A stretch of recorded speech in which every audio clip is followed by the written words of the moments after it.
If we're talking about wildfire in general, normally that's going to affect outside equipment, right? The smoke is coming physically from somewhere else. And so unless the structure is like right as part of the wildfire, but not actually burned down, you might get smoke inside the structure, I guess. But generally with wildfire, it's the equipment that's outside. So we're really talking about on a split system, we're really talking about the condenser, right?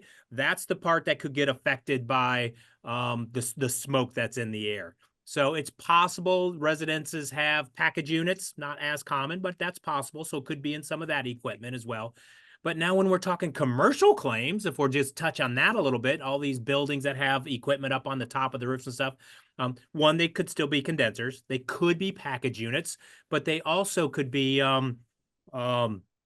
package units with economizers. And economizers actually are part of a package unit that pull in outside air.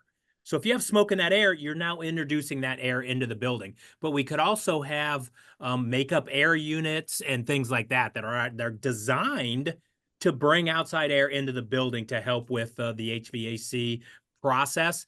That's going to be significantly more challenging when you're bringing it inside. But for your standard wildfire claim, you're going to be just dealing with that outside equipment. And then the challenge becomes was I close to the fire being the claim, right? Is the equipment close to the fire? Is it in the neighborhood or in the area? Or is it 2 states away? Because we know that's going to happen. There is wildfires going on as we speak in California.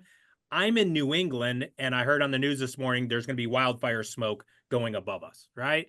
I wouldn't be surprised if we get some claims somewhere in the Midwest that says, hey, all these California wildfires are affecting my equipment. I would definitely get some help with those. That's probably not as likely. But yeah, let me take that the next step where you also asked about other structural fires and things like that. So that definitely can happen. If you could have a big industrial fire, you could even have a house fire in a neighborhood, depending on how much smoke, where it went, and if it didn't go up, but it kind of went out and things like that. That outdoor equipment can certainly get affected by that. Depends if windows are open or if you have any of that other equipment where the smoke actually got inside. But I think with exterior fires, wildfires, distant fires, it's usually the outside equipment we're going to be looking at for possible damages. Not even probable, but possible damages.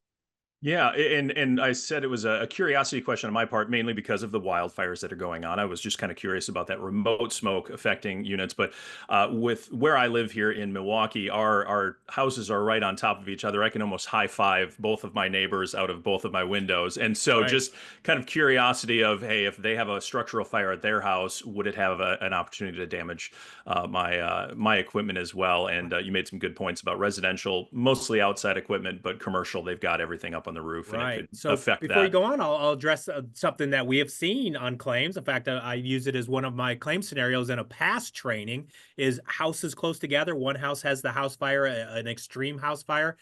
The extreme heat from the fire can actually damage equipment. Now, we're not even talking about smoke here. It was so hot of a fire, it can damage the coils. It can damage the physical case. Some of these condensers have plastic equipment on them for crazy reasons. I don't know. And the refrigerant itself. If you have your line set that's carrying that refrigerant in it, if it's exposed to extreme heat, it can actually damage the refrigerant and make it where it's contaminated, and then that can go through the whole system and create a whole other issues. So you could have damage in your home from a house fire from next door due to extreme heat. That's something else that I don't think a lot of adjusters would have realized.